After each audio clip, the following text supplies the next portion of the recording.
to dissect girls. Did you know I'm utterly insane? Why don't you make like a tree and get out of here? The blackest diet. Kill God. Come on! To make this console. You're terminated, fucker. Live or die, man. Roads? When we're going, we don't need roads. There can be only one. Kill you all. Goonies never say die. You call me Joker. As you can see, I'm not happy. Are you not entertained? This is the end, friend. Happy trails, Hans.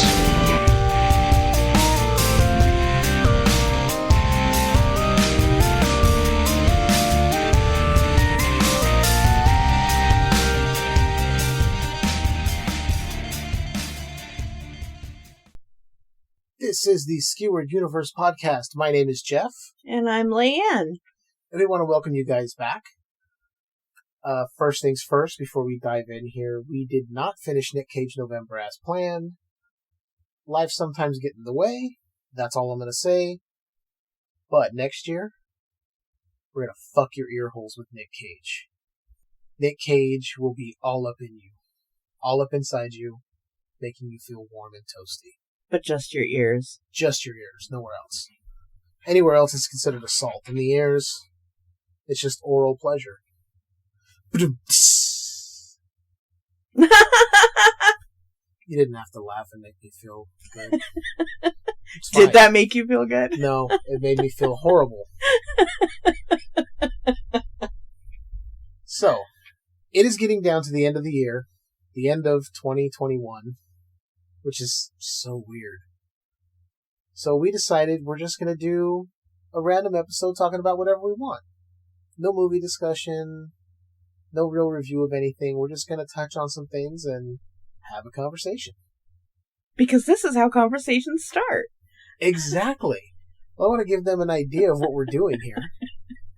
They might be like, oh, I wonder what movie they're going to talk about because they didn't read the description.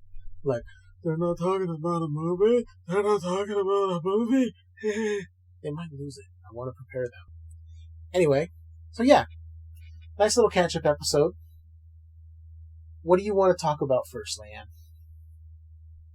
First of all, gallbladders don't need to exist. Can we petition them to be removed from human anatomy when we're born? I think that's a good cause to support. In the past 30 days, I've had 3 gallbladder attacks. It has not been fun. It's been awful.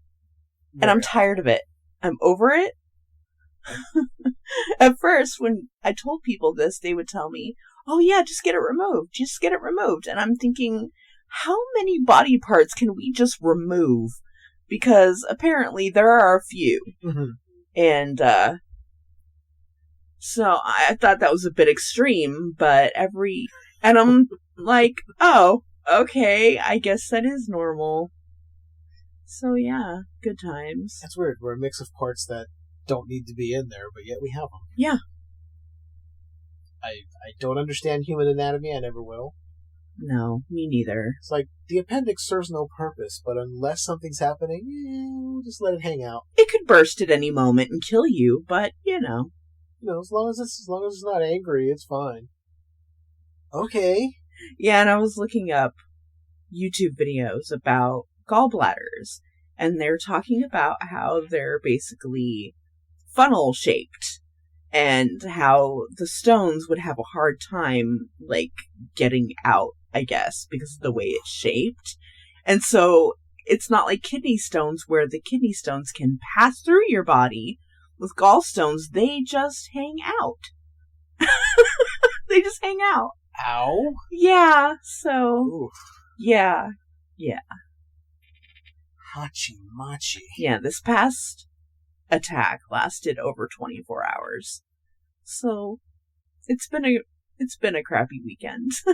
Yeah, to say the least. And there's nothing I can do to help you except keep you plentiful of turmeric and peppermint tea to kind of help stave off symptoms. Yeah, and acetaminophen. Yeah. Yeah, so it's been good. Yeah, I'm sure some people out there know how you feel. They've probably dealt with it before. I don't. Yeah, I'm glad you don't. Yeah.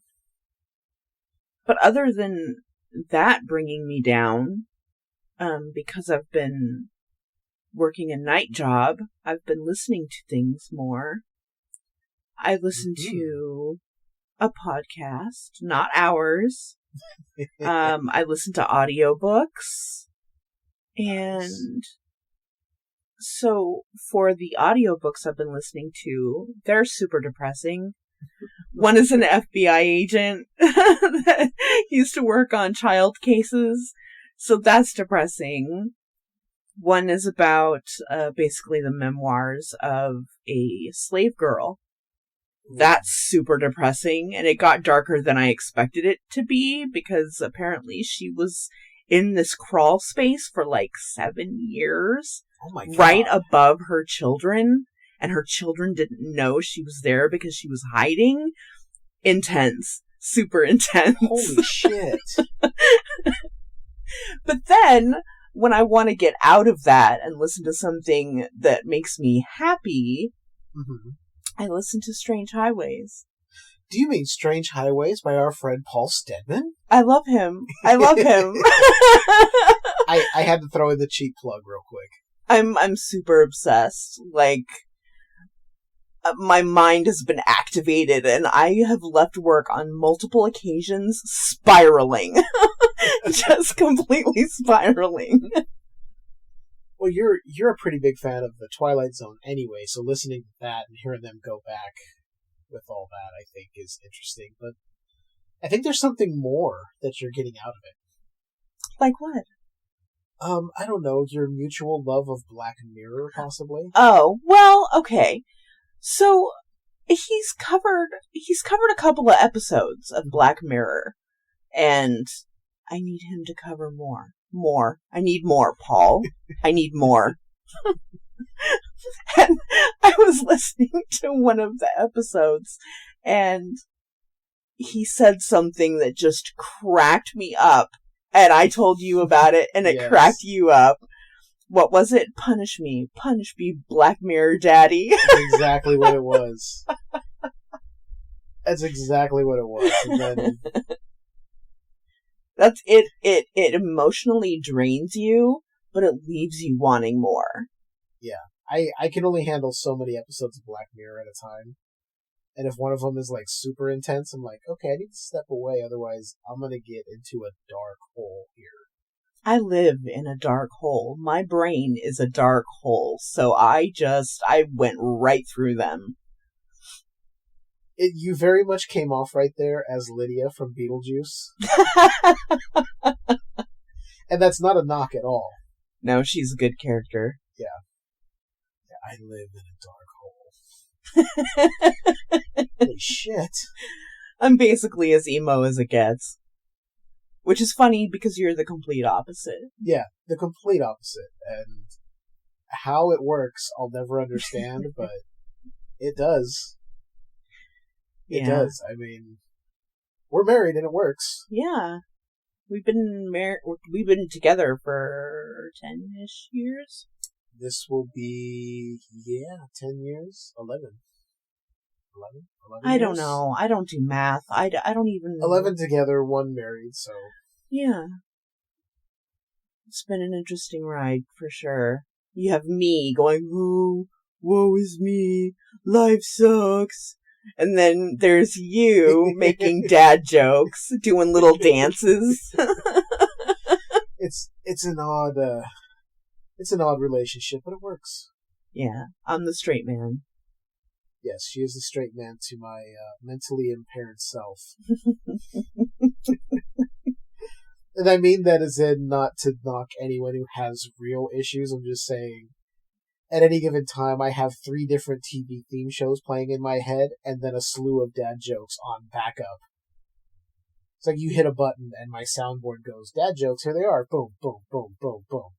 And then I hate them until they make me laugh, and then I hate them more. And then you hate me a little, too. I've seen you die inside. You're like, I can't believe this is who I'm with. My God. why. If it gets me to laugh, I get so pissed off. Oh, and it's happened more often than not, more often than you'd like to admit. I'm gonna pretend that that is not accurate. Oh, you can pretend all you want. I have an ongoing log. It would be hilarious if you did. It would be hilarious. January 15th, 2014. I said this, you laughed, then promptly threw something at my head. Which has probably happened. You've probably thrown the stuffed monkey or something at me. Yeah. I do abuse you. Yeah, but I like it. Punish me. Punish me, Black Mirror Daddy. What have you been watching, listening to? Well, I've been listening to a lot of podcasts at work. Well, Trying to that's play catch-up. normal, Yeah. really. I mean, since I've met you, you've been a fan of podcasts, and not just one or two, a lot. Yeah, I've got a lot. Since probably about 2009. I didn't jump on when a lot of the shows I was to started in like 2007. Same here.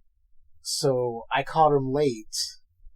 But because I'm such a fucking weirdo, I have to go back to episode 1 and catch up on all the back episodes so I know if there's any interesting callbacks that they may do down the line, I'm going to understand the reference. Exactly. So right now, I'm going through the backlog of Invasion of the Podcast.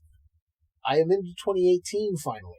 And there is a little something that he adds to it that's from Strange Highways, and it makes me so happy. There's been a couple of episodes where on Invasion, Paul has mentioned robots, and there's a sound clip from Strange Highways from one of the episodes of a guy going, robot. And he will just randomly throw it in. You actually did it perfect. Robot. Yeah. So funny. It's funny, and anytime I hear it come up, I just start laughing. Me too. So yeah, I've been doing that, kind of bouncing between my regular podcasts, which I'm not going to list them off, but I mean, well, I guess I could. Bloody Good Horror, Talk Without Rhythm, Night of the Living Podcast, Russell Talk Podcast, AEW Unrestricted, Scream Queens, the podcast where horror gets gay. Shout out to Patrick in New York, by the way. I think that's it. There might be one that I'm missing in there. I haven't jumped into Strange Highways yet. We'll make a chromatic correction here. Grammatical correction. And the good thing about Strange Highways is that it's not just covering one season of Right. Twilight Zone. It's covering like all of the seasons, I think. Yeah, they're going from the start, each episode in order. And from what you've told me, they throw in so much extra stuff, and they're not super long episodes. Well, they're about 60 to 70 minutes long, which is funny because the actual Twilight Zone episodes are 25 minutes. Yeah, it was rare if you got one longer than that, and if you did, that was pretty much that entire show. Yeah. Yeah, I'm going to have to jump into that one, but playing catch up on one and then trying to stay current with the others. It's insane, but I'll do it. I've done it before. But my brain goes, oh, different podcast? Let me check it out. And I'm like, I really like this. I almost added another one to your list, but... Oh, yeah? Yeah, Daily Affirmation with Scott and Chris. Oh, yes, Chris and yes. Scott. I've listened to a couple here and there. Yeah? Yeah, but because I'm playing catch up on all these others, I'll have to leave that to when I'm like almost caught up and be like, I need to change it up. Let me listen to this. Well, in my whole life, I've only listened to a handful of podcasts, like handful. And my first podcast was Daily Affirmation with Scott and Chris. And it was back in 2007. I think about the time you had mentioned. Right. And it's just these two nerdy, dorky guys chit-chatting for about half an hour. And they make me laugh. And that's it. Yeah, they're funny. It's just, I think the thing is because I didn't listen to it back then, and it's not something more recent, I have a little bit of a harder time getting into it. Mm-hmm. Because most of these shows that I listen to have been around since 07, 09, 2010. Some a little more recent, so like 2016 in that, but that's just because they're like, I'm finally going to do it, kind of like me. Well, I'm also one of the podcasters from Daily Affirmation, Chris Straub. He started another podcast called Are You Scared Yet? And I tried so hard to find the episodes. You could see the episodes like listed, but none of the websites or apps would let it play. And then I found out that he has a Patreon. And I think that's where the episodes are. But I also noticed that he started doing more recent episodes of Are You Scared Yet? And I think I had you listen to one. You did. How did you think? I mean, what did you think about it? It's not bad. I like their discussion. As far as I can't remember the woman's name. And I told you this, as far as her how do I want to word this? Her not enjoying Midsummer. I was struggling to find the right words there, and I finally got around to it. I think there were a ton of factors going into the movie that caused her to maybe not enjoy it. Yeah, I think she mentions that too. Yeah, because there was a lot of things leading up, and she's like, and then I just didn't like it, and then there was this, and then there was that. I'm like, I've been there. I've been in a bad mood, gone to a movie, and been like, well, that movie sucked. And then I'll watch it again later, and I'm like, oh, it was everything else around me that was going on. I was just disassociating from the film. Yeah. I wasn't into it at all. I was just disconnected, didn't want to get into it. I'm one of those people, if I'm watching a movie, and it's something that I really want to see, I want to give it my full attention. And I know that kind of sounds hypocritical when we're watching something here at home, and I'll grab my phone real quick and I'll post on Facebook, we're watching this, blah, blah, blah, blah, blah. Or I happen to jump on Twitter and then I see breaking wrestling news, 400 more people released by WWE. No shit, right? Which I'll touch on that in a minute, but yeah. Other than that, I like their discussion. I like the fact they were like, well, nothing really scares me. I've seen all this, I've seen all that. And I hear a lot of people say that, and I think the problem is you just haven't found the right type of horror film to get under your skin. Now, for me, slashers, aren't scary. I grew up watching slashers, Friday the 13th, Nightmare on Elm Street, some of that stuff, older stuff. They don't really scare me. Now, the supernatural stuff, even though I don't believe in it, like Paranormal Activity 3, that got under my skin. That was creepy. Is that the one that disturbing. creeped me out, too? That was the one with the two little girls, they went back. It's funny because movies don't really scare me, but for some reason I was watching that movie in the bedroom alone, and I was getting so creeped out that I texted you. I'm like, can you please come watch this with me? Well, it's so well done, and I think the fact that they're not holding back. The kids are being attacked by this thing. They're not going, well, the kids are sacred, they can't be attacked. They're like, no, this thing is malevolent and will take on anyone that stands in its way. Yeah. But it was well done. Yeah. And I don't mind most of the Paranormal Activity movies. I think Ghost Dimension was a huge piece of shit because we started watching that. That was the one where all of a sudden you'd look on the screen, they're like, it's the Ghost Dimension, and it was just like dust and stupid shit on the screen. Oh. There's another one that came out recently that I've heard is actually pretty good and goes back to like what the previous ones were. But I've also heard that the Marked Ones is a really, really solid entry in that film series. And I haven't finished it. I watched maybe 15 minutes of it, and I was like, it's getting late. I gotta turn this off. Otherwise, I won't go to work tomorrow because I stayed up too late watching a goddamn Paranormal Activity movie. Yeah. Anyway, now that how did we get here? The podcast, Are We Scared Yet? Yeah. Good conversation. I like what they bring to the table. I like their discussion. It's very calm, which is one of the things I look for, because I have enough podcasts where people are like, and the conversation can get very animated and everyone's like, and funny and joking. And there's a few that they're like right to the point. They're funny, but they're still like on track. Well, I like to attribute that to Chris Straub. He's very mild-mannered and kind of soothing. I really like it. It's very much like an NPR kind of voice he has. Absolutely. Absolutely. And welcome back to Are You Scared Yet? Like, whoa, okay. But I enjoyed it. I would give them more listens if I had access to other episodes. Yeah, I get it. Me too. Yeah, if I didn't have to go to their Patreon. Which I get. I totally get it. Yeah, I get but we don't have the money. Yeah, we don't have the money. We have a Patreon set up ourselves. Patreon.com/Skewered Universe. You can go there and get some Transmissions episodes, and soon we'll record that Demon Knight commentary. Probably after the first of the year. I think that'll be a good time to get that recorded. Yeah, I think the new year is going to be, I don't want to say a reset, because that isn't a good word, but kind of like a fresh start. Yeah, like a soft reboot, sort of. Like, for example, our intro. Like, now, we're... Yes, we're equal. It's not me introducing everyone like I'm a fucking game show host. We're on equal footing. Yeah. And plus, we've kind of had a couple of ideas in the back of our mind of things we could do, how we could make things a little bit more streamlined, things like that. So I'm kind of hoping that next year will be a really good, productive, fun year for us. I would like to amp up production of the show, get more stuff out there, more Patreon content for anyone that wants to subscribe there and help support the show. We also got a new mic. Yes. Which is a big deal. Say that. Yeah. Because we tested it after we got it.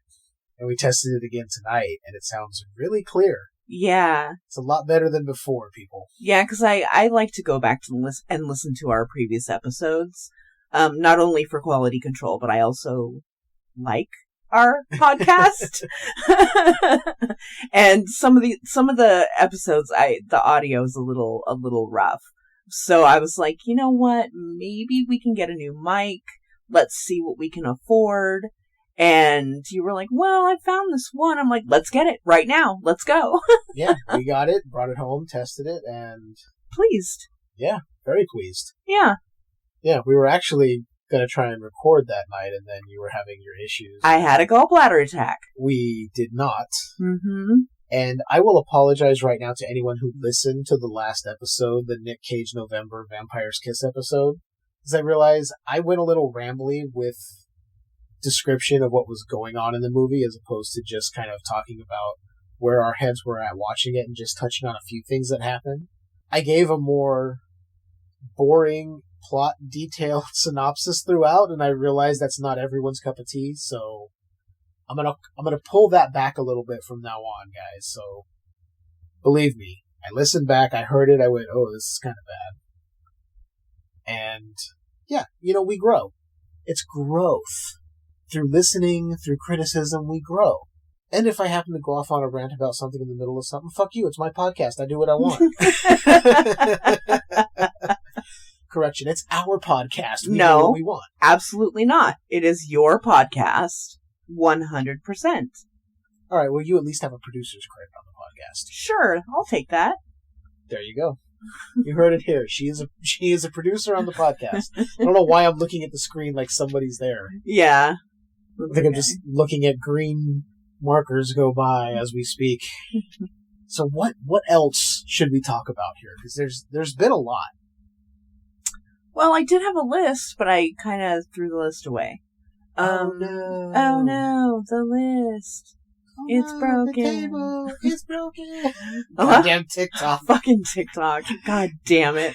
Okay, so when my mother was alive, she would send me her favorite TikToks multiple times daily. And it drove me up the fucking wall. I would just ignore it.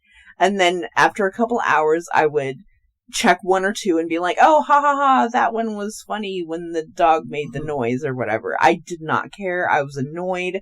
And eventually she moved on to sending them to your mother. And your mother had to deal with it. I was not on TikTok at the time, so I didn't understand the fuss. I assumed it was teenagers dancing, and that's literally all it is. Well, I've become obsessed. I've broken the algorithm. I've hacked the algorithm. I found it's a problem for me. it's a problem.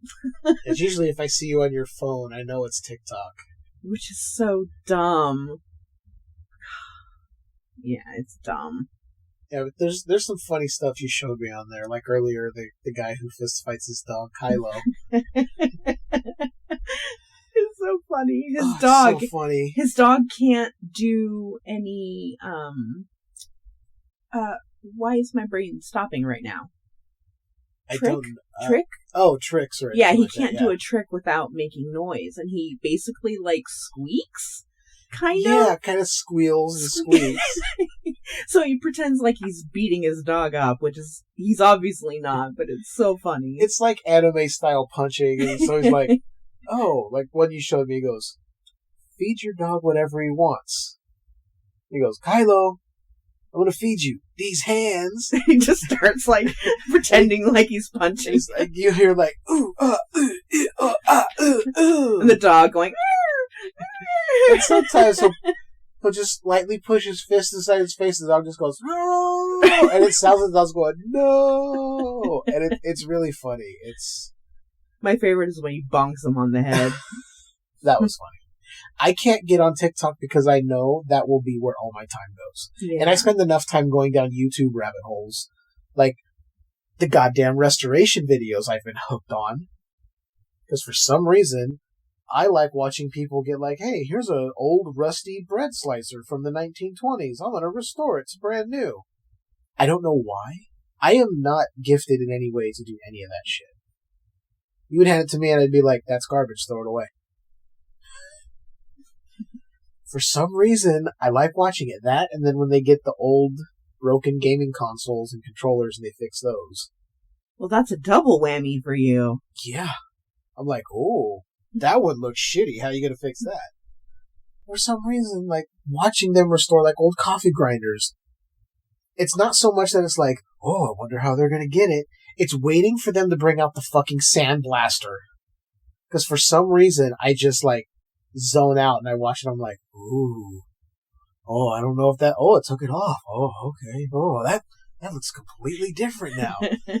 I don't know what it is. Some of you out there are gonna be like, fucking weirdo. Yeah, I am. I own it. But there's something soothing about watching somebody sandblast metal, taking off years of dirt and paint and Rust. just bare metal, the rust, and then it becomes brand new again. I don't know. Well, to be fair, I don't know if you remember this, but that's the type of stuff my dad does. Yes, I am aware, and I'm like, next time I see him, if I show him this, I may get him hooked on YouTube for some reason. He already likes YouTube, but it's mostly for instructional videos. Mm-hmm. I'm sure if I showed him a few of those, he'd probably be like, oh, that's cool. Or knowing your dad, he'd be like, oh, he could get the same effect by doing this and this and this, and he wouldn't have to do all that other stuff. Is your dad is one of those guys that just, if he doesn't know it, he'll figure it out.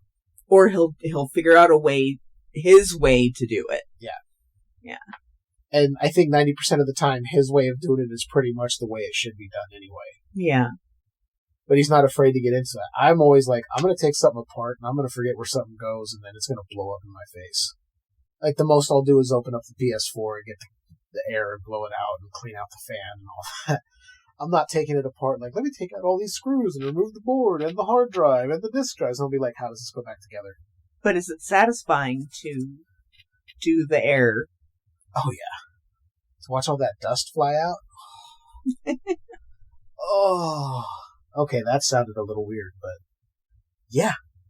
Restoration videos. That has been that and then the other random shit I come across on YouTube. Like what?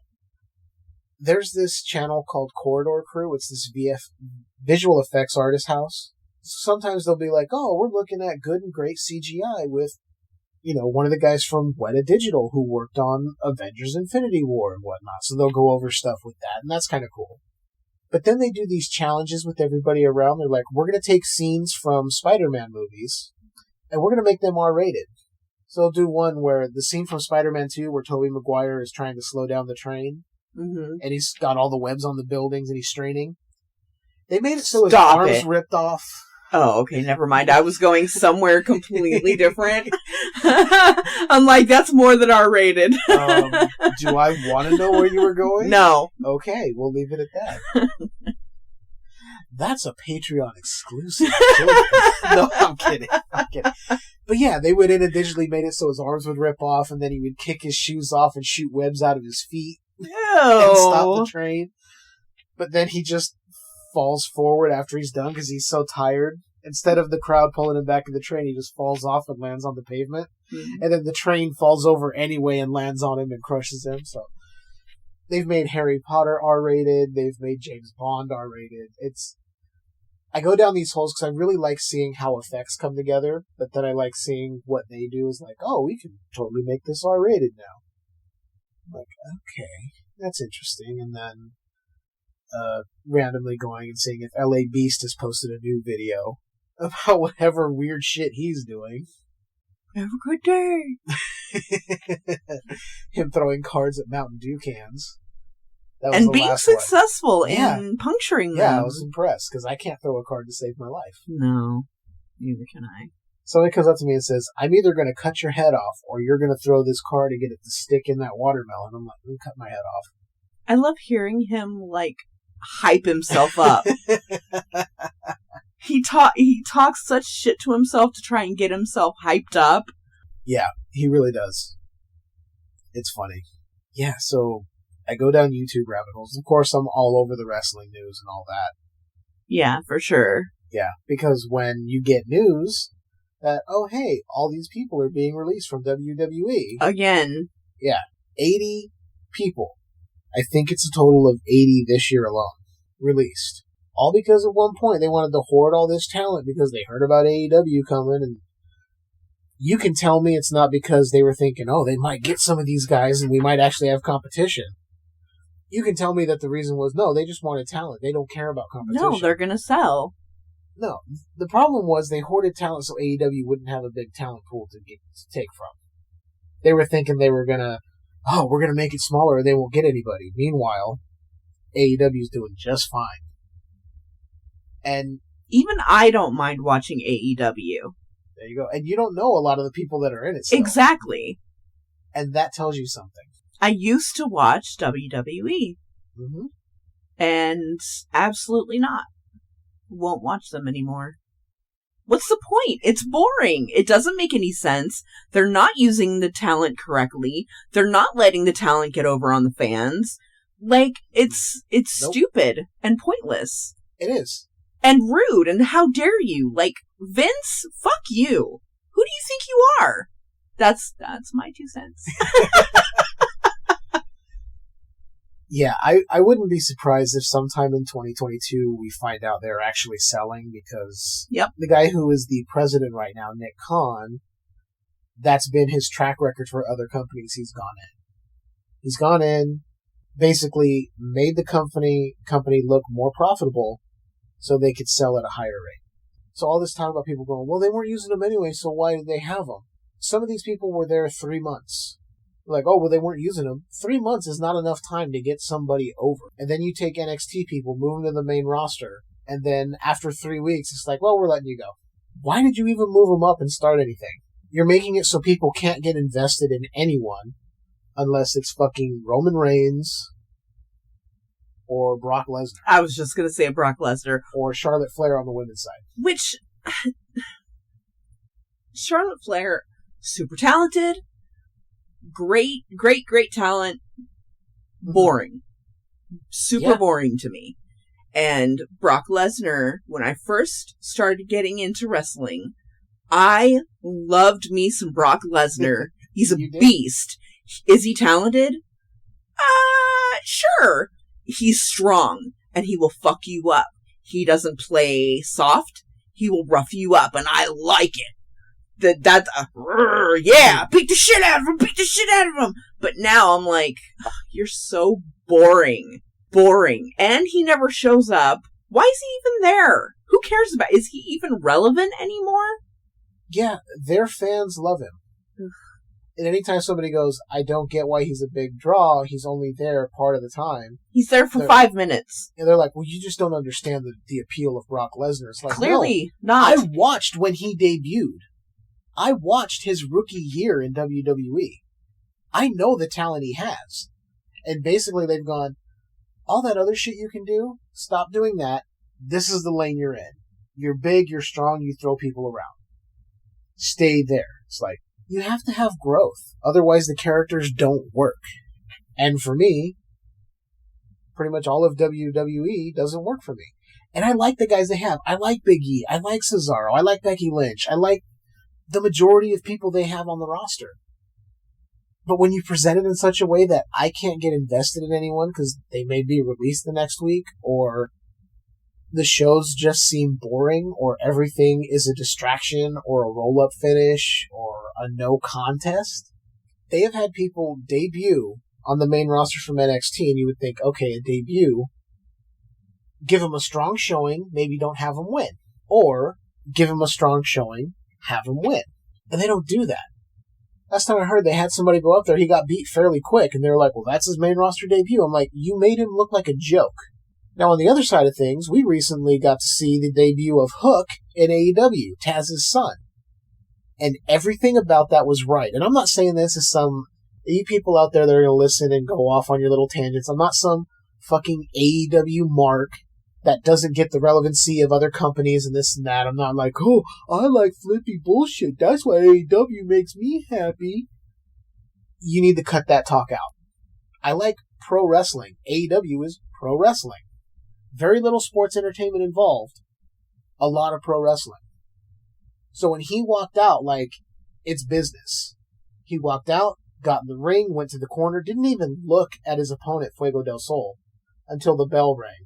Did what he had to do, got the win, walked right out. Like, they made him look real fucking good in his debut. Aside from his hair. I don't know why the hair bugs me. I think it's just because I'm 42 and I'm like, oh, do something with your hair, young man. It looked like they had went, oh, hey, Hook, your match is on. You gonna wake up? And he's like, oh, yeah, I guess I better go through this. But hey, you gotta have, you said that you gotta have something to make you look interesting. And yeah, but apparently there are a bunch of people that have been waiting for this, just clamoring when he's gonna get in the ring. And there have been a bunch of women who are like, Hook is hot. When are we gonna see him wrestle? I love me some Hook. Apparently his fans are now called hookers. Of course. I'm like, okay, does have another connotation stuck to it, but if that's what you want to call yourselves, hey, I'm all for it. I know what you mean. And I'll defend you if someone says you're something else with that term. It kind of reminds me of Benedict Cumberbatch, where his fans are called Cumber Bitches, and he doesn't like it. I don't understand that. I heard them say that once, and I'm like, that? What? Yeah, no, why? Anyway, yeah, if you can't tell, my allegiance is to AEW. And I feel bad that Ring of Honor is probably going to be completely done. Because there's so much talent over there, but hopefully they'll be able to go to Impact, AEW, New Japan, and not WWE. Because they'll go there, sign, maybe end up in NXT 2.0, or they'll go to the main roster, be there for 3 weeks, and they're like, we got nothing for you, here's your papers, and they'll be released again. Yeah. Wrestling rant over. God, I love pro wrestling. I really love pro wrestling. I fucking love it. Since you were a kid? Since I was a kid. And I kind of fell out of it as a teenager, like we all do. It's like, pro wrestling. I'm not going to watch wrestling. Meanwhile, I'm like, I wonder what's happening in pro wrestling. I wonder what's happening. Then I got back into it. Then I was like, I don't like this John Cena guy. He's kind of annoying. Well, he is. Yeah. And then things kind of changed, and I started saying, oh, there's other guys in here. Okay, there's other guys that I like outside of who they're telling me to like. That was the other thing. Don't tell me who I should like. I'll like who the fuck I want to like. Excuse me. I was trying not to burp into the mic. That would have been real nice for the listeners. Yeah, so YouTube and wrestling, that's been a couple of things I've been watching. But you did, going back a little bit, you did have me watch a couple of your favorite episodes of Black Mirror. Yeah. White Christmas. Yep. And Black Museum. Yep. Those are both really good. They're my favorite. And you saw me at the edge of White Christmas. I was moving to the edge of my seat like, what the hell's going on? Yeah. We're not going to go like, oh, now we're going to review the episodes. We're not talking about, look, Black Mirror's on Netflix. You have Netflix. Watch it. Yeah. It's worth it. Striking Vipers was a good one, too. Yeah. Where it went, I did not see it going there. I think that was the first one I had you watch. One you had me watch. Yeah. I had seen the first 3 episodes of the original first season, and I hadn't gone back, so I was like, that was a lot to take in at one time. I need time away from Black Mirror. I tried watching Bandersnatch, but it was so late at night, I'm like, I'm not keeping track of what's going on here. The choose your own adventure thing is throwing me off. I gotta figure out when I can do it to pay attention. It was fun. I did it and I liked it. I have to go back and try it again. It kept wanting me to kill the dad, and I'm like, I don't want to kill the dad! It's like, what cereal do you want to have today? It's like, oh my god, you're making me choose the cereal for breakfast? And then that's gonna... Okay, well... What do you want to do? Eat cereal? Kill dad? What? Okay. Yeah, fun premise. I was having fun, but then I was sitting there starting to nod off. I'm like, okay. Yeah, you'll miss the prompt. I'm not going to get through this. And I me, think there was a couple of times I didn't do the prompt, and it just went like, no, you have to pick something. Okay. Yeah, when I first was like watching it and participating in whatever, I really just wanted him to take his pills. Like, why wasn't there an option to take your pills? You're clearly mentally ill. You're on pills. You're going to therapy. Like, take your pills. That was never an option. It's kill your dad. That's your option. Take your pills, kill your dad. Nah, okay. Well, I guess we're killing dad. Yeah. What I saw, I really liked. I want to go back so I can get to the end and see how it plays out, and then maybe go through it a second time. Or if I do different decisions, how it plays out. And I don't care what Patrick French has to say. I love me some Will Poulter. He's good. He is great. Speaking of that, he's actually going to be in Guardians of the Galaxy Volume 3. No shit. Yeah. There have been pictures going around online of like him having like worked out, and his appearance has slightly changed. Like his jaw's a little more. I love him. And it's like, okay, you went from like the dorky kind of guy to like actually like really fucking rugged and handsome right now, and it's just kind of weird. It's like he went through puberty late, and all of a sudden, okay, now he's a man. Yeah, I saw him in Bandersnatch, and I went, "What? When does that happen?" Yeah, it's so funny, and he's a good actor too. He really is. You don't think he is until you see something like Bandersnatch, and you're like, "Oh, okay." Yeah, there's a lot more to him than just, "Oh, I'm a goofy kid." Yeah, it's kind of why I was hoping. I keep hearing Pat going, "I just hate that guy's face."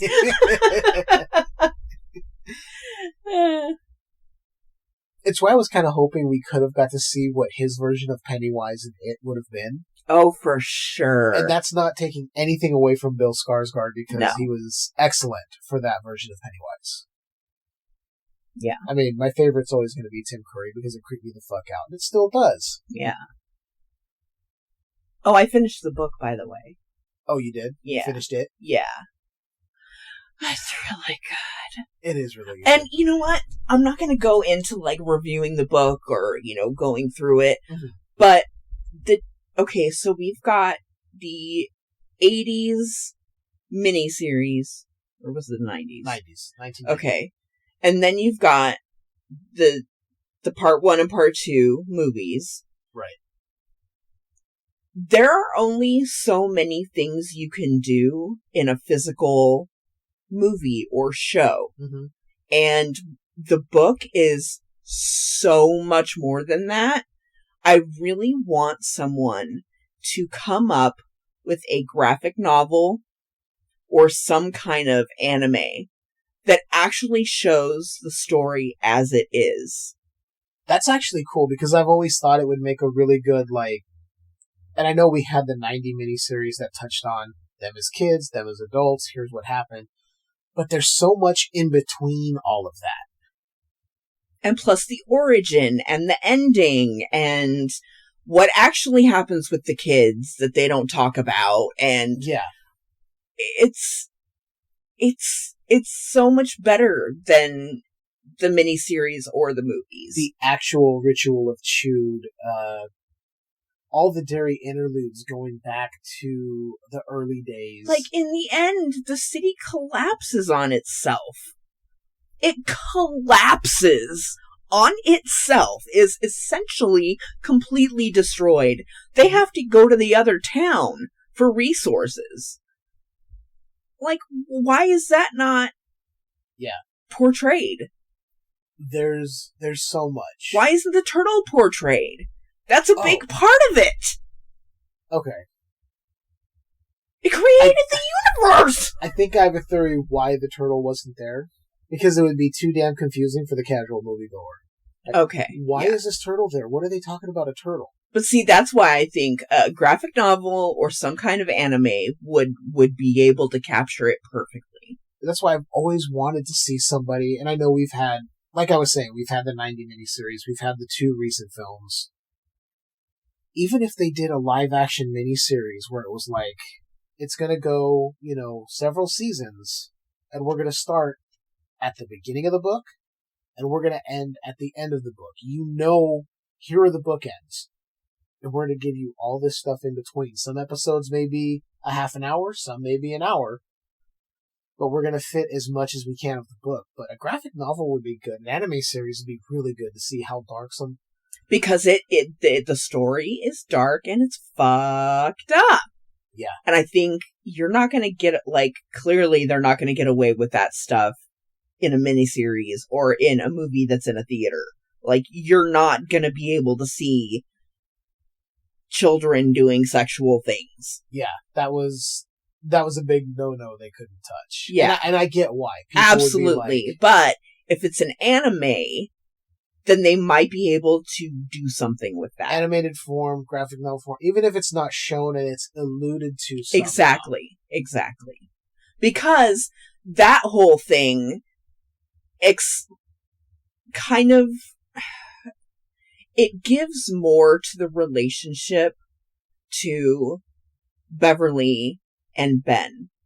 Mm-hmm. Because that's kind of where we find out that there's more to their friendship than there is with anyone else. Their bond is the strongest out of anyone else in the Losers Club. Yep. And there was always one thing I wanted to see, and because I saw the 90 miniseries, I saw bits of it when it first aired, and it was too much, so I'm like, this clown creeps me out because I don't like clowns. I hate clowns. Do our listeners know that you don't like clowns? Oh, if they don't, they're going to find out right now. I have a fear of clowns. Legit. It's not one of those, like, I'm going to go run and hide if somebody comes to my front door as a clown. It's the other way around. Exactly. I am going to decimate you if you show up to my house dressed as a clown at my front door. I walked through one of the mazes at Knott's Berry Farm's Halloween Haunt. It was a clown maze. I went in against my will. My friends wanted to go. I walked through that whole maze with my fists clenched, ready to throw down. And I literally saw one of them, peek around the corner to see where we were at. Because I was gauging everything. I had eyes like a hawk that night. I saw him peek out, go back in, and I think he caught that I was ready to fight, because he did not jump out at me. I turned the corner, he jumped out at the people following our group. He didn't even jump at my friends right behind me. It's like, I'm not going to get hit, because they have a tendency to get hit. And I don't want to hit someone, but I hate clowns that much that it's a reaction. Yeah. And it's funny because we were sitting at the table one time, and I forget what it was, a book or a website or something where it was different clowns. You sent me a link to a site that was just all these old school clowns. Yeah, and you wanted to go through it, and I didn't realize at the time that you were, like, legitimately scared, But watching your reaction to, like, each one of these pictures, I was like, oh crap. That he is actually affected, but you wouldn't stop looking at it. You were obsessed. I don't like looking at those, but I like the feeling that the fear gives me, the adrenaline, that rush. And then I'm like, okay, I gotta get these images out of my head, so I gotta go watch something like an animated feature. I gotta go watch Toy Story or something. Ghostbusters. Like yeah, put on Ghostbusters, something. Oh, speaking of. Yes. Because what we're... we were talking about it. Yeah. Oh, real quick, before we move on to the other. There was one thing in the book that I always wanted to see them put in. Like I said, I got to the 90 miniseries later, so I saw it and I was like, okay, there's a lot left out, but I get what they were doing, and I still like it to this day. You know, shit on me for that if you like. I enjoy it. I don't think anyone is going to shit on you for that. Oh, there are times where they're like, this is so stupid, I don't get it, it's dumb. I'm like, did you understand what they were trying to do? You gotta read the book, yeah. Yeah, even if you don't read the book, they're very clear about what's happening in that 90 miniseries. We didn't get the part I wanted until It Chapter 2, which was what happened to Adrian Mellon. Right. And I still feel like there's so much more there than what they showed in the movie, and I get it. But reading that part as a kid, and I'm getting goosebumps now thinking about it, I was so affected as a kid, because I was like, this is wrong what they're doing to this guy. Just because he's gay, they're beating him up? I'm like, that's not right. And I'm reading it in like junior high, maybe the end of elementary school, okay? So probably way before I should have even read the fucking book. And that part comes up, I'm like, why are you beating the shit out of this guy just because he's gay? This doesn't make sense. Like, what's wrong with you guys? That's what I took away immediately. And I wish they would have touched on that more. They kind of just were like, hey, these are asshole guys who don't like the gay dudes. Yeah, yeah. But they weren't just assholes. They were, like, literal psychopaths. Yeah. Like, there was one interesting note I found out, and I didn't know about this.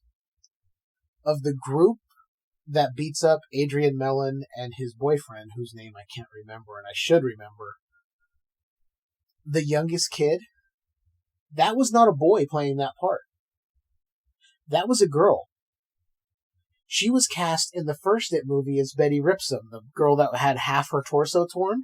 They recast her for part 2 and put her in that role because they're like, you're a good actress. You could do this. You're just a solid actor. You can do this role. I was like, okay, good on you for not going, we need a boy for this part. You're like, no, you know what? You can totally do this. I thought it was a boy the entire time. and yet, for what's-his-face's mom, they couldn't get a real fat chick. Really? Is there a lack of fat chicks in the world? Like, really, you had to use prosthetics? Whatever. It's over. It's done with. I get so worked up. So you mentioned Ghostbusters in passing. Yeah? And I'll say right now, we still haven't seen Ghostbusters Afterlife. I'm still not comfortable going to a movie theater because people are fucking stupid, but that's content for another show altogether. Not even our show. Somebody else out there will cover it better what's going on out there. Anyway, I recently picked up the Ghostbusters remastered video game. Now, this game was initially supposed to be the third installment in the series. When they did it, they're like, look, essentially this is part 3. Like, all the cast came back. This is your third sequel.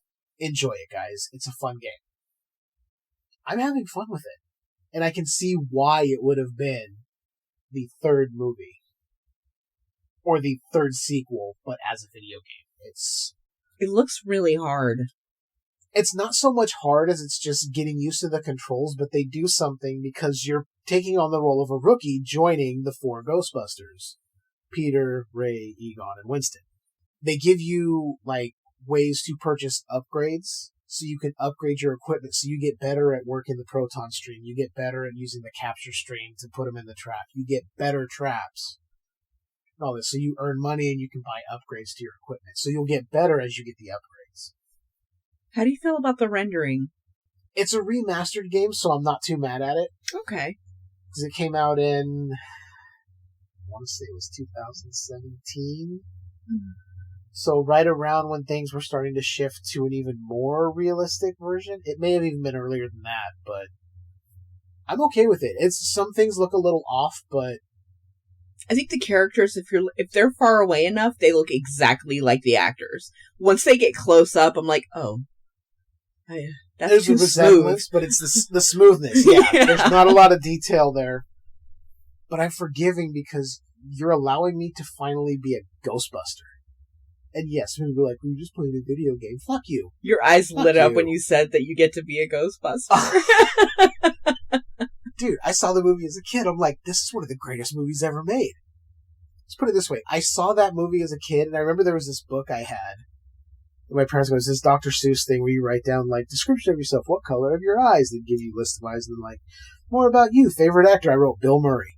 I had only seen him in Ghostbusters. I don't know about Caddyshack or anything else he's done. I don't know Stripes. I don't know Meatballs. I know Ghostbusters. I'm like, Bill Murray's my favorite actor because I loved Ghostbusters as a kid. Yeah, the game's really fucking fun. And it's holding me over until we can finally see Afterlife.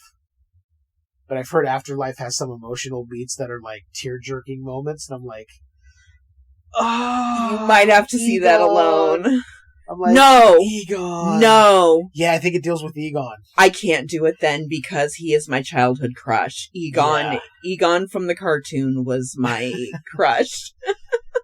But I think people said it's done in a way where, like, you're going to be emotional, but it's going to be fitting and you're going to feel good with where it went. I'm like, yeah, but you're still going to make me think about Harold Ramis is gone and Egon is no longer here. And, Yeah, I'm not sure. Like, I personally, I don't think I can handle it. Yeah, I'll be honest, I'm going to wait for it to come to digital and I'll rent it. Actually, I'll probably just end up buying it day one. Who knows? Let's be honest. I'll probably go to the damn store and pick up the fucking Blu-ray to add to my collection because I have 3 of the 4. Speaking of that, real quick. Ghostbusters 2016 with Melissa McCarthy, Kristen Wiig, Leslie Jones, and Kate McKinnon. What do you think about that movie? I have 2 things to say about it. As a movie by itself, I thought it was great. Secondly, as a woman, I knew ahead of time there were going to be issues with them being women. And as a woman, I say, oh, fuck you, 'cause it's good. Thank you. That's how I feel. Everyone's like, not my Ghostbusters. Melissa McCarthy's not funny. Not like, my Ghostbusters. It's like, that reminds me of people saying, not my president. Okay, Yeah, Trump lover. Like, shut up. Like, so Fucking nerds, shut you're up. afraid of women being powerful and being just as good as the guys, mind you. And let's look at that. They weren't good starting out, neither were the guys. They had to learn on the fly. The way I look at it is, look at it like superhero movies. There's a multiverse, okay? There's multiple versions of Ghostbusters any Earth you go to. So they're a different version. They just happen to be female. And I'm sorry, Kate McKinnon is my favorite character in that movie. Because she's so fucking weird and so fucking funny, and I just love it. Yeah. Her Me character too. of Holtzman, I love it. I love that movie. And Chris Hemsworth proved that he has comedy chops. And Big can do that. time. Big time, yeah. So anyone out there who wants to talk shit, you want to have a conversation about this movie, hit me up on the Facebook group. Email me at skewereduniversepodcast@gmail.com. I will gladly debate this point with you. Ghostbusters 2016 deserves to be talked about with the other 2 Ghostbusters films previous to it, and this new one that just came out. Sorry, it needs to be in the conversation. It's part of the series. It's not canon to the other stories. It's a part of that series. Yeah. That's how I feel. Ba-da-da-da-da-da-da. Don't know what that was. Oh, man. That took a lot out of me talking about that. I'm like, whew. Yeah, I get on a high horse when I talk about that movie because I heard so many people just shit on it. And I'm like, Yeah. I personally, like, I understand that there are the dorks out there that are obsessed with that one thing that makes them happy in life. And if anything disrupts that system, they shit themselves. I get that some people are like that. I am not like that. I don't give 2 flying fucks. I don't understand. I used to be a little bit like that because when I would hear, like, they're going to remake this, I'm like, oh, you don't need to remake it. The first one's good. And then as I grew and matured, I'm like, they're going to remake everything. Eventually, everything's going to be remade or rebooted. re-envisioned, re-adapted, whatever. The originals that you loved, nobody's forcibly coming into your home and taking your copies away from you. Nobody's going in and saying, oh, hey, you own a copy of Ghostbusters 1984 on every format available? Yeah, we're taking those. And you only have the 2016 version. They're not doing that. So if you don't like it, you don't have to watch it. Exactly. But stop shitting on other people if they like it. And stop review bombing movies before they even fucking come out. Let's just say that right now, across the board. If that's what your life goal is, to review bomb shit, you're like, they shouldn't make this movie because there's a woman in it. Me. Fuck you. Seriously? You can hear it in my voice? Fuck you. Wow, I got real serious there for a minute because I hate that shit. What's more fun shit we've been doing? I stopped doing fun shit this year, so... Well, I mean, as far as, like, things that we've done that we haven't talked about, I've been reading comic books. There you go. Trades. I'm reading through that Deadpool one you got me, finally. Good. Oh, it's so much fun. It's so much fun. It took you how... When did I give that to you? Like 2 years ago. Okay. Yeah. It's a beloved present. Yeah. Hey, I had to find time to work it in. And I was like, I have 30 minutes on my lunch break. Why don't I start reading comics? So I've been reading that. Prior to that, I read what I didn't realize was Volume 1 of Marvel Zombies, because it ends without there being any resolution, and there should be more. And I'm like, wait, what? This isn't... Oh, it's not the full collected one. Then I went on to see, okay, where are the other volumes? Volume 2 you can get for about $25. I'm like, okay. Apparently Volume 3 is coveted because it goes for like $310 fucking dollars. I'm like, I don't understand. I'm not paying you $300 for a comic book. Suck my dick. Fuck you. But yeah, I read that. It was really fun. I like the idea of heroes being infected by some virus that turns them into zombies. But the little twist they gave it was, if they don't consume flesh, they can't think. They become more animalistic, more driven by just the hunger. If they eat, they're able to rationally think and process what they're doing. So the whole time Spider-Man is like, I ate my wife, I ate Aunt May, I can't do that. This is, how can I keep doing this? This is so wrong. And they're like, you need to shut up, man, and just get over it. Okay, we've all killed people. We're all eating people. But like, eat a Snickers. Like, you're just not yourself. Eat some brains. And then they're arguing over who gets the rations, who gets more. Well, our group here, we're going to go get it, and fuck them over there. Screw them. They don't need to eat.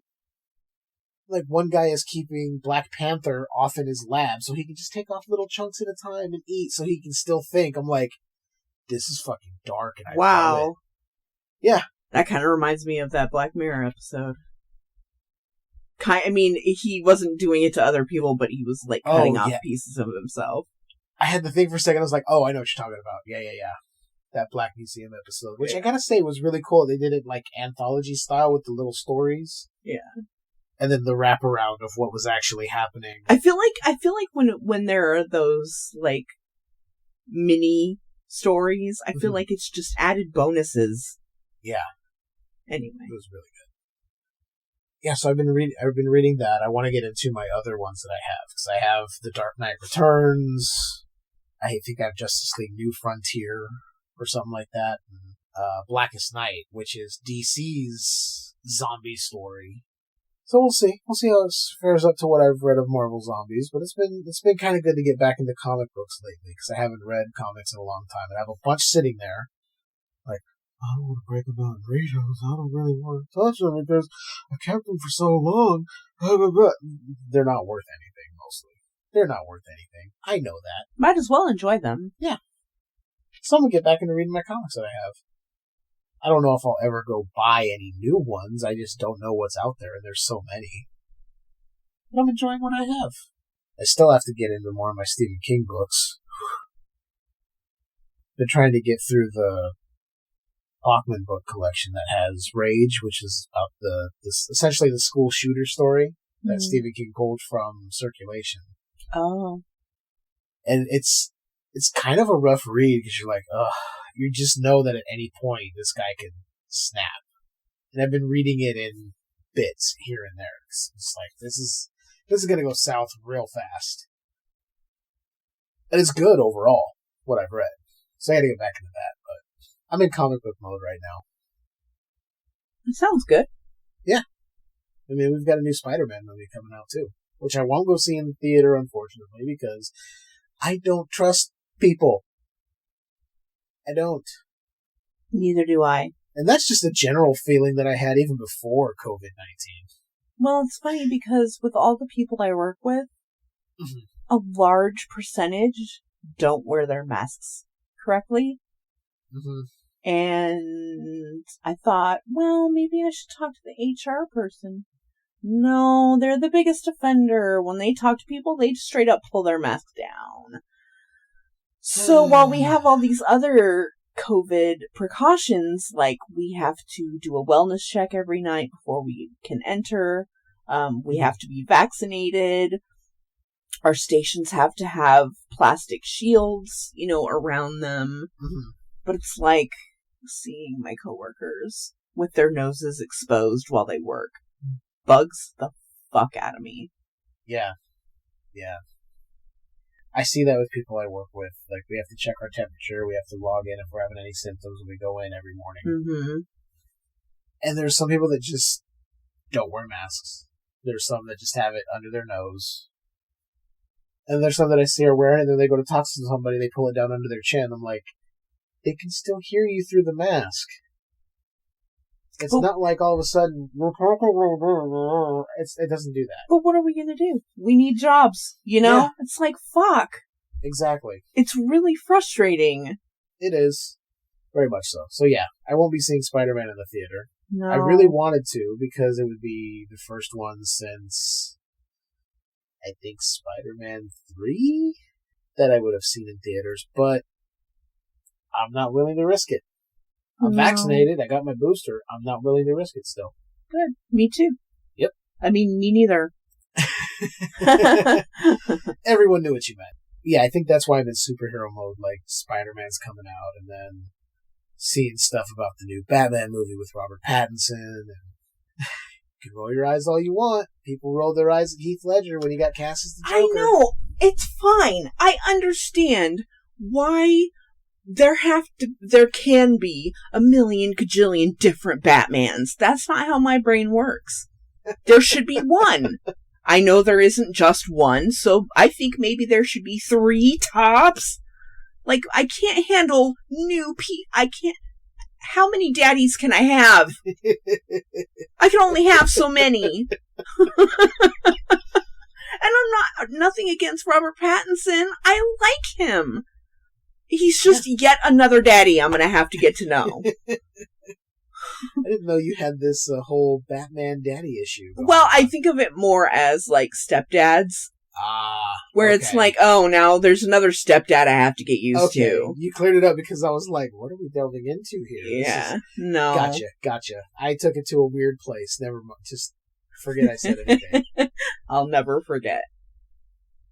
Yeah, they tend to do that.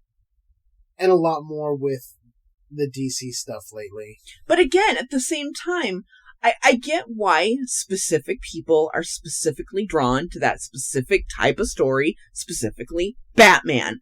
I get that there are nerds and dorks like my husband that go ape shit and who are dedicated. I'm not that dedicated. So instead of being upset and pissed off and annoyed that I have to get to know another Batman daddy, I just keep my mouth shut and roll my eyes. And that's fine. You're allowed to do that. You're allowed to do that. Nobody's going to tell you not to. I'm just excited because from what I've heard, this new Batman film goes kind of along the lines of Seven, where the Riddler is more of possibly a serial killer as opposed to just some guy who leaves riddles at crime scenes. I'm annoyed that you're getting me interested in it right now. I saw you perk up as soon as I said Seven. You're like, I'm sorry, what? I just hope it's not so much like 7 where we have Batman going, "What's in the box? What's in the box? Where is she?" Oh, he doesn't know. Oh, Okay, well, switching it up a little bit. I kind of made you watch a couple of the Twilights. yes, you did actually. And you, just like the majority of the population, were hating on it in the beginning. What did you think after? Okay. I had seen the first one years back, not long after it hit home video. And I was like, it's fine, whatever. It's not my thing. I was like, this is just shitty vampires. Coming back to it now... I've heard you complain about fucking glittery vampires, and I'm like, you don't know! Coming back to it now and seeing those two movies, they're not for me. I will say that. I won't seek these out and put them on. They're not like background fodder for me to be like, oh, hey, this is part where they're playing baseball. Let me see. It's not for me. But it's the part where they're playing baseball. Oh. I get what they were going for, and I appreciate the movies for what they are. Okay, cool. That being said, you haven't made fun of them since. No. It's appreciated. I'm telling you, I've grown. The one thing I will say is people go, oh, this is vampire movies. Yeah, you're not horror. I'm like, they were never meant to be horror. They were never meant to be horror. It's essentially a teen romance. It is a teen romance. The vampires are just a vehicle for something to drive the story a slightly different direction. Yeah. You remove all of that, it's basically girl goes to live with her dad, falls in love with mysterious kid that's there. Mysterious kid and her eventually fall in love. They get torn apart because their families can't be together, blah, blah, blah, blah, blah. That's all it is. Yeah. The vampires got thrown in because... it makes it interesting. Yeah. And let's be honest. Teen girls love vampires. Yeah, and society has a thing about vampires and sex and love and all that. It's all intertwined. I think a lot of that stems from Anne Rice, who we just found out passed away recently. R.I.P. Yeah, 80 years old, complications from a stroke. That's like, ugh, that's rough. Yeah. I was so sad to hear that. I mean, not that I've been neutral about Anne Rice. It's fine. She's fine. Whatever. But then when I heard that, I was like, oh no. Yeah, you never want to hear that. No. I would not want to go that way. Yeah, but I did enjoy Interview with the Vampire and Queen of the Damned. They are fun. Really? Yeah. Okay. Because we watched them together, right? Yeah, because we had watched Queen of the Damned before, and you're like, you've seen Interview, right? I'm like, no. You're like, what? And yeah, they're fine. They're good. I enjoyed them. And like I said, they're not going to be in my upper echelon of movies to watch. But I'm scrolling through and I see it and I'm like, I don't got anything else to watch. I'll put on Interview, whatever. I'm glad that you can appreciate them. I have grown over the years as a lover of film.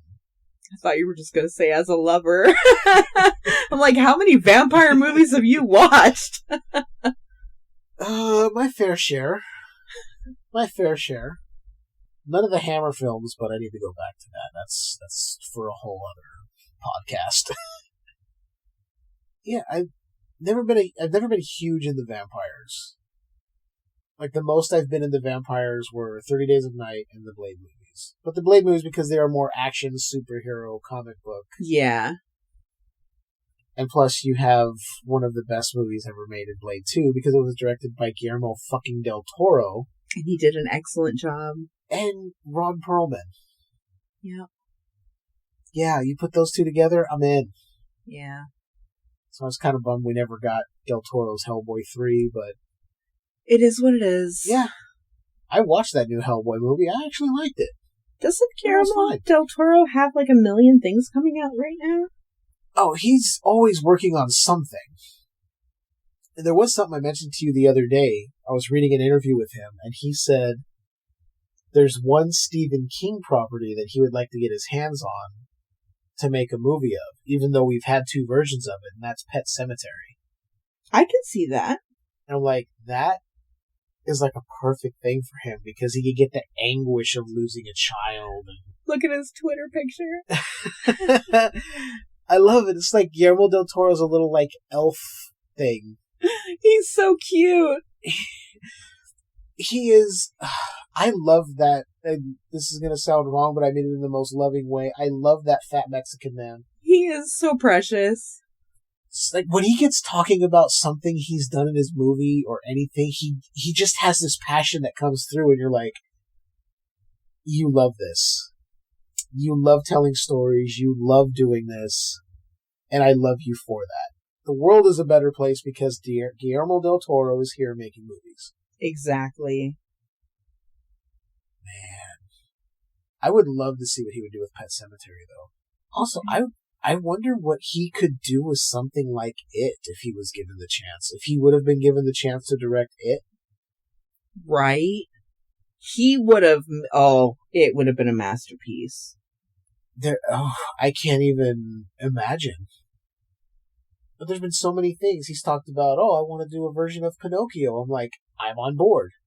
It's like, I want to do the H.P. Lovecraft story, At the Mountains of Madness. I'm like, never read the story, but I'm totally in. I trust you, Guillermo. Yes, Nightmare Alley. That's his new one. Ugh. It's got what's-his-face in it. Rocket Raccoon. Sure. Bradley Cooper. Yes. Yeah, he's the voice of Rocket Raccoon. Yeah, I know. Oh, Willem Dafoe's in it? Ron Perlman's in it? Of course. Other people that I'm not familiar with? That tends to be a trend with Del Toro. There'll be a few names you know, and then the rest are like people you've never heard of, but they always deliver a performance where you're like, wow, that was awesome. A movie called Antlers, Troll Hunters. Like, he's got so much going on. Yeah, Troll Hunters is the animated Netflix show. The Witches, Wizards.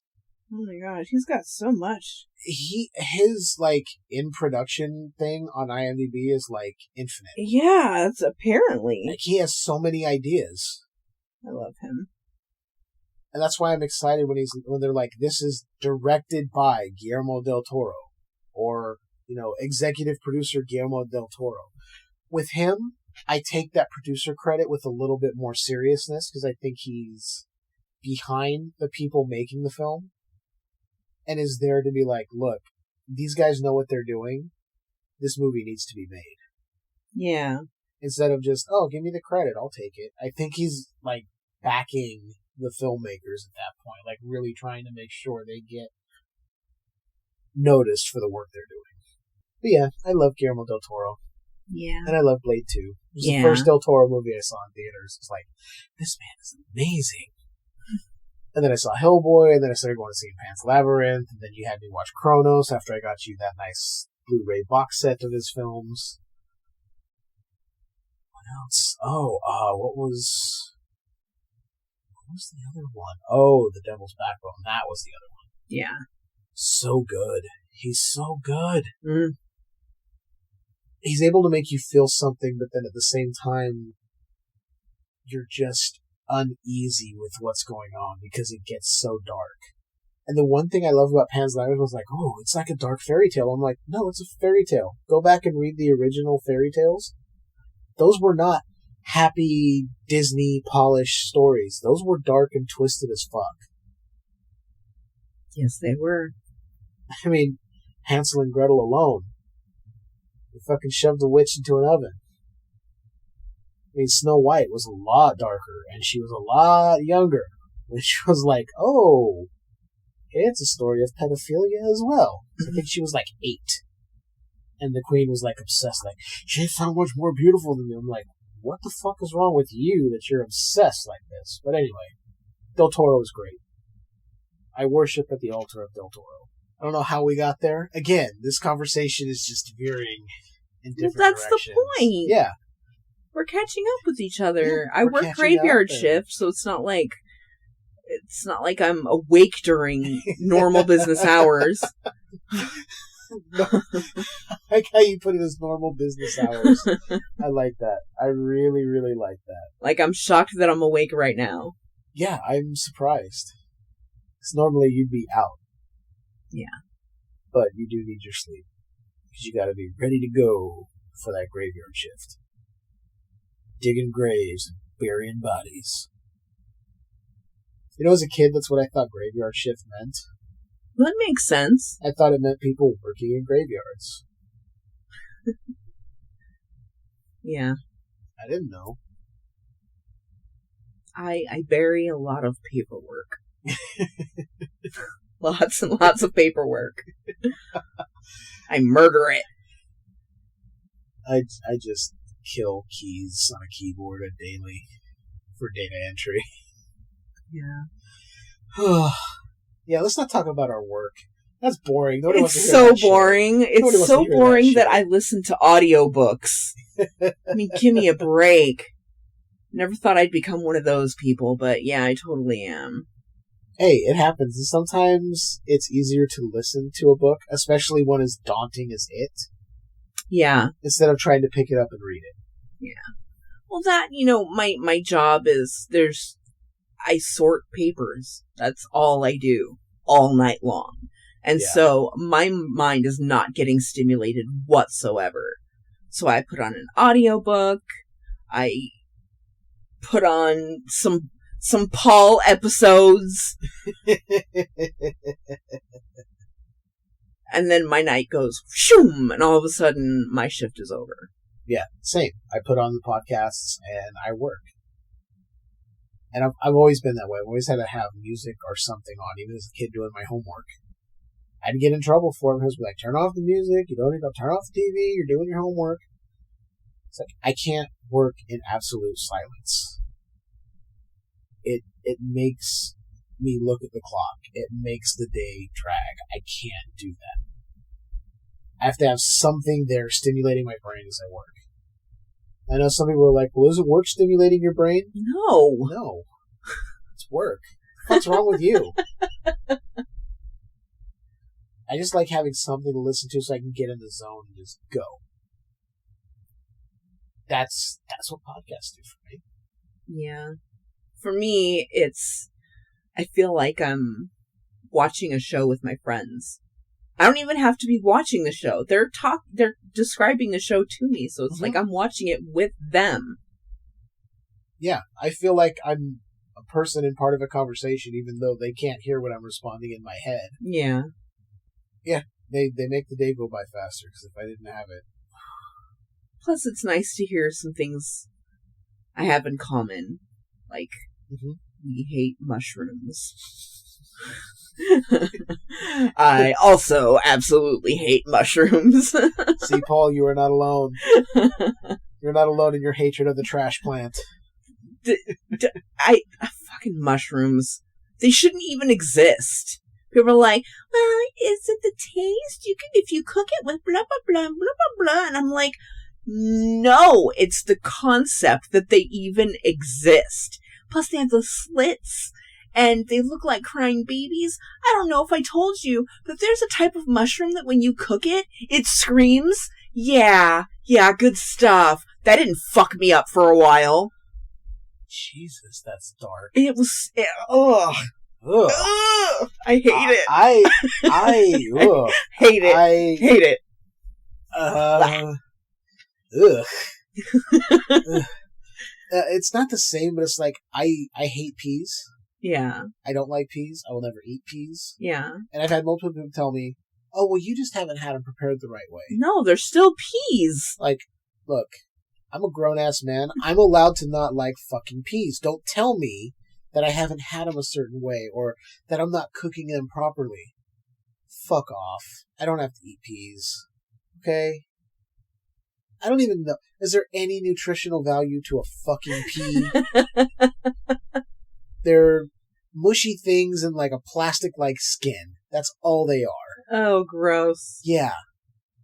Anytime I had peas as a kid, I was like, no. My gag reflex would be triggered. I'd have to choke them down because they're like, you need to eat your peas. Why? Why are we even eating things called peas? Because it sounds like pee. I don't want to drink pee. I don't want to eat peas. Simple as that. Fucking disgusting little balls of mush. Ugh. Mush balls. Peas peas and mushrooms can fuck off. Yes. That was my chair. I'm sorry. I was adjusting my seating. Yeah, it's funny that when I told you that he was like, he hates mushrooms. Paul hates them too. You're like, what? Well, my first question was, okay, does he just not like them, or does he hate them? You questioned it, you're like, send me the episode where he said it. Yep. Sure so enough, I found he hates sent them. it to you, and you're like, okay, we're on the same page here. Yep. Yep. He's talking about how his wife is afraid of mannequins. And, like, that sent me spinning, because I have a thing where I can't even call it a fear. It's just, I don't like it. I don't like being stared at. I don't like thinking I'm being stared at or being watched. It's something that I have to deal with on a daily basis. Me and you have, like, this understanding that if you're awake and I'm not, something with sound has to be on. Because I'll feel like you're staring at me and it makes me really uncomfortable. So when I heard that she doesn't like mannequins, I was like, oh, is it the eyes? You know, what is it? Do you feel like you're being stared at? Like, it just sent me on this spin. You're trying to figure out exactly, like, oh, what's the deal? Yeah. I want to know more. Yeah, it's funny the little things you find out, because you share yourself essentially through podcasting. And I know it's getting kind of weird and deep, and we're sharing ourselves with you, but you're giving people like a slight glimpse into your life. Yeah. I think that's kind of cool about podcasting. Because like everyone that I've listened to over the years, I feel like I know them even though I don't.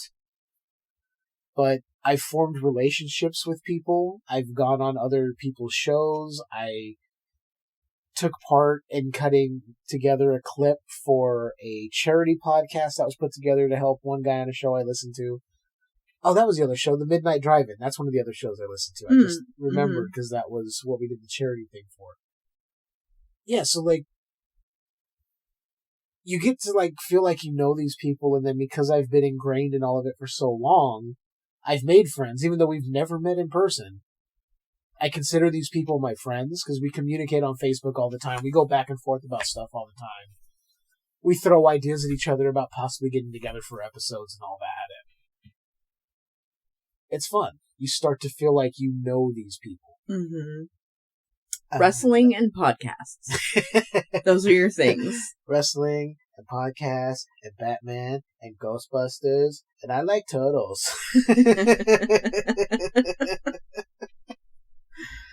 Oh, God. Back to Turtle. Back to the turtle. I know. The turtle was with us. He shat us out. Yeah, I don't think anyone would have understood what the turtle was. No. The first time I read it, I was like, what is the turtle? Or that the turtle had a counterpart. Or that there was a third counterpart that no one really knew about. Ugh, it's just, good. Yeah. So good. There were references thrown into the movies, though, about the turtle. Like George Vaguely. I think he had, like, turtle sheets, or there was, like, a Lego turtle that he built. To me, that's not... It's a nod, but it's not a part of it. It's to those who read the book, like, hey, yeah, we can't put it in here, but the turtle is present somewhere. Yes. They're like, for you, think that the turtle is just overseeing everything. Yes. But yeah, somebody would be like, what's the deal with the turtle? Read the book. Read the book. Read the book. It's worth it. It's only 5 gajillion pages long, but it's worth it. It's long. It's daunting. Get the audiobook. Put it on a higher speed. Reading, get the audiobook. Steven Weber narrates it, and he's really fucking good. He really is. I mean, he gets the voices and the inflections really well. It's really good audiobook. Yeah. It's really good audiobook. Yeah, I agree. I think it's the only audiobook I've ever listened to. No, I take that back. I listened to a couple of the Dexter books on audiobook form. But that was back when I didn't know how to acquire them legally, so I was using other means to obtain them. LimeWire? Quite possibly. There aren't FBI agents out there that are going to come after my you. 300th virus wipe of my computer to make sure it was running efficiently again, I decided, you know what? It's not worth it. Maybe LimeWire and BearShare and Kazaa aren't worth it anymore. I forgot about BearShare. Yeah, my brother told me about that one. And then, like, anytime I'd go to get a movie, I'm like, oh, okay, cool. And then I play the movie and it's fucking porn. I'm like, Jesus Christ. Like, okay, I don't mind it, but I'm not looking for that right now. Yeah. I didn't need, hey, hardcore fisting. Like, no, that's not what I was trying to find Batman, and now it's just, hey, this chick's wearing a cape and getting fisted. It's by Buttman or whatever. I don't know. Like, Buttman. He goes around fisting people. Yeah. And you know what's funny? There's probably people listening to this going, what's LimeWire? What's this? What's file sharing? What is that? Yeah. It's like, that was what BitTorrent was before BitTorrent was a thing. Yeah. I don't even know how to, I don't even know where I would go to BitTorrent anything. I just don't even. I wouldn't even try. Don't even do a search for it because you're going to get infected. Yeah. It's bad enough doing searches as it is and trying to word it correctly so you're not getting put on some fucking FBI watch list. It's like, I know this has another connotation, but I'm trying to research the legitimate version of this, and I don't want to be put on some weird list. Like, you don't go searching, oh, what was that episode of South Park about Nambla? And then they're like, oh, he mentioned Nambla, he must be a boy fucker. Like, no. I just wanted to know the name of the episode. I was trying to find it on whatever service. I think they're on HBO Max right now. Sure, Jeff, sure. Yeah. Oh my God, I'm going to start going into a defense of myself. I'm like, I don't even defend myself because I'm not. Anyway. That look you gave me, that was just between me and you. That, fuck off, really? That really? You're really going to go there? I'm like, just kidding. I know you are. That I was about to jump into defense. I'm like, I don't need to defend myself because I'm not. Start doing that, they're going to be like, oh, he's definitely guilty.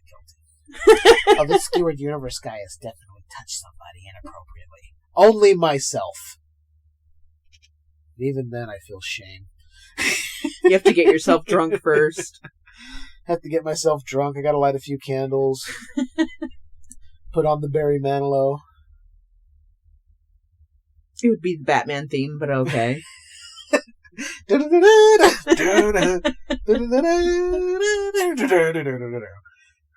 Oh my God. Put on some Buttman. Actually, it would be the 60s version of Batman. Oh no. Batman! And that's the climax. 10 seconds in, you're like, ugh!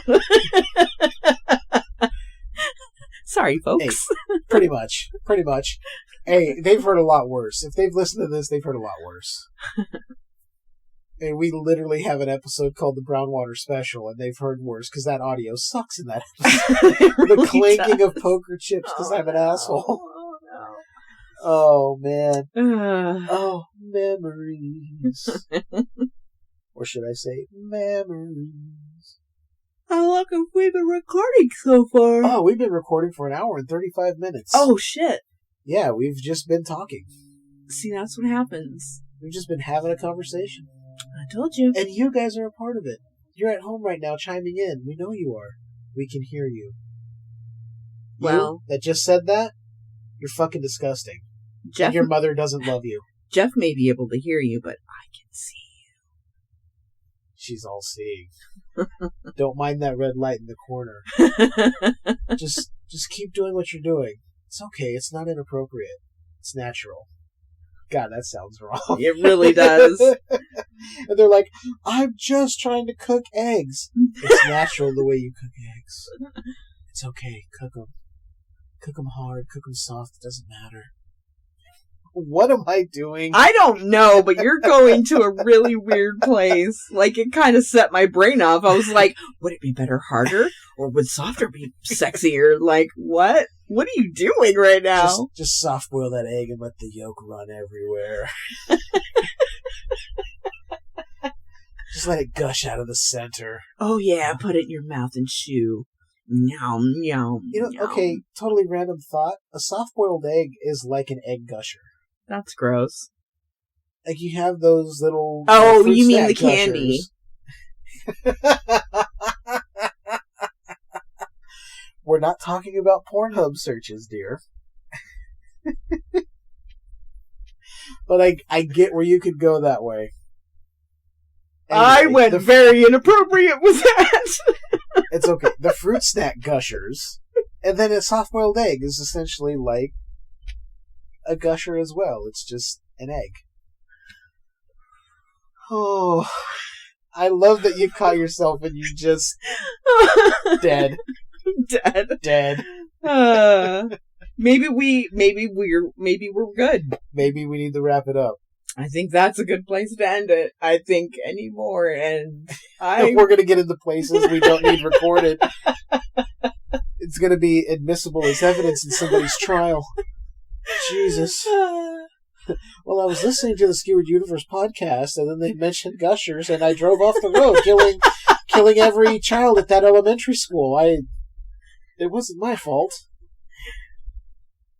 So embarrassing. All right, so we'll wrap it up there. In the new year. Yeah. I mean, I'm not saying we're not going to record again before the end of the year, but I felt like this was a good time to just kind of do a catch-up. Yeah, catch-up episode, talk about what we've been doing, just have a conversation, and allow you guys to be a part of the conversation. Because you guys love us. And we love you. Not in the biblical sense, just a general, amicable love of your fellow man. Don't be weird, okay?